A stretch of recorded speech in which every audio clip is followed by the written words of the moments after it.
وفاقی وزیر داخلہ محسن نقوی نے ڈیرہ اسماعیل خان کے علاقے کھلاچی میں یادگار چوکی کے قریب پیش آنے والے دہشت گرد حملے کی شدید الفاظ میں مذمت کی ہے۔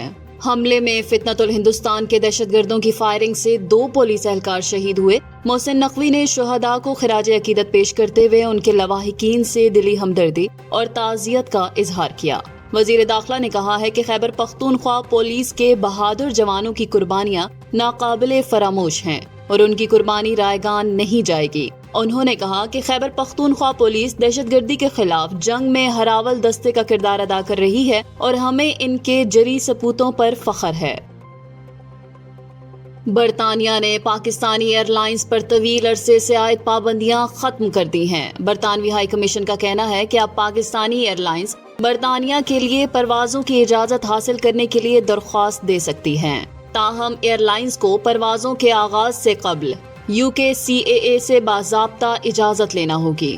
ادھر PIA نے ہیتھرو ایئرپورٹ پر اپنی 7 لینڈنگ سلائٹس غیر ملکی ایئر لائنز کو منتقل کر دی ہیں۔ برطانوی ہائی کمشنر جین میرٹ نے کہا ہے کہ سیفٹی لسٹ سے اخراج ایک آزاد اور تکنیکی عمل کے تحت ہوا اور وہ پاکستانی ایئر لائن سے سفر کی منتظر ہیں۔ انہوں نے امید ظاہر کی ہے کہ پاکستان کے ساتھ فضائی رابطوں میں بہتری سے خاندانوں کو ایک دوسرے سے ملنے میں آسانی ہوگی۔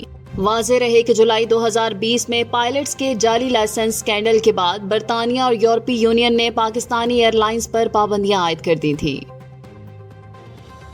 علامہ اقبال انٹرنیشنل ایئرپورٹ لاہور کے کارگو ایریا میں خوفناک آتش زدی کے بعد ریسکیو آپریشن مکمل کر لیا گیا ہے۔ ریسکیو 1122 کے مطابق کارگو ایریا میں اچانک آگ بھڑک اٹھی، جس کی اطلاع ملتے ہی ریسکیو کی 8 گاڑیاں موقع پر روانہ کی گئیں۔ اہلکاروں نے فوری کارروائی کرتے ہوئے آگ پر قابو پایا اور کسی بڑے نقصان سے بچاؤ ممکن بنایا۔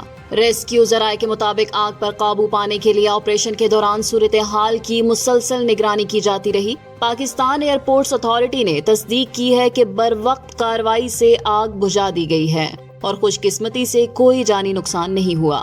آگ لگنے کا واقعہ آپرن ایریا سے تقریباً 1 کلومیٹر دور پیش آیا۔ ملک بھر میں پیٹرولیم مصنوعات کی قیمتوں میں ایک بار پھر اضافہ کر دیا گیا ہے۔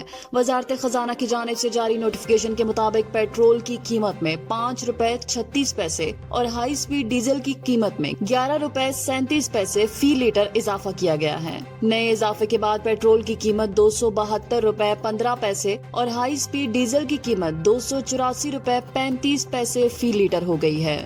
نئی قیمتوں کا اطلاق آج رات 12 بجے سے ہوگا، تاہم مٹی کے تیل کی قیمت میں 3 روپے 10 پیسے اور لائٹ ڈیزل آئل کی قیمت میں 1 روپے 85 پیسے فی لیٹر کمی کی گئی ہے۔ وزارت خزانہ کے مطابق پیٹرول اور ڈیزل پر پیٹرولیم لیوی کی موجودہ شرح برقرار رکھی گئی ہے۔ یاد رہے کہ 1 جولائی کو بھی پیٹرول اور ڈیزل کی قیمتوں میں اضافہ کیا گیا تھا۔ پاکستان اور چین نے میڈیا کے میدان میں شراکت داری کو فروغ دینے کے لیے ایک اہم معاہدے پر دستخط کیے ہیں، جس کا مقصد سمیع و بصری اور نشریاتی شعبوں میں تعاون بڑھانا ہے۔ اس معاہدے پر پاکستان کی جانب سے وفاقی سیکریٹری اطلاعات امبرین جان اور چین کی جانب سے وائس منسٹر ڈونگ شن نے دستخط کیے۔ معاہدے کے تحت دونوں ممالک میڈیا کے شعبے میں مہارتوں کا تبادلہ، مشترکہ پروٹیکشن، تکنیکی معاونت اور تربیتی مواقع فراہم کریں گے۔ یہ اقدام نہ صرف میڈیا کے پیشہ ورانہ معیار کو بہتر بنائے گا، بلکہ پاکستان اور چین کے درمیان ثقافتی اور عوامی سطح پر ہم آہنگی کو بھی فروغ دے گا۔ امریکی صدر ڈونلڈ ٹرمپ نے کہا ہے کہ ایران سے بات کرنے کی کوئی جلدی نہیں اور دعویٰ کیا ہے کہ ایران کی جوہری تنصیبات کو مکمل تباہ کر دیا گیا ہے۔ واشنگٹن میں میڈیا سے گفتگو کرتے ہوئے انہوں نے کہا کہ یوکرین کو اسلحہ بھیجا گیا ہے اور نیٹو کو ہر چیز کے بدلے امریکہ کو ادائیگی کرنا ہوگی۔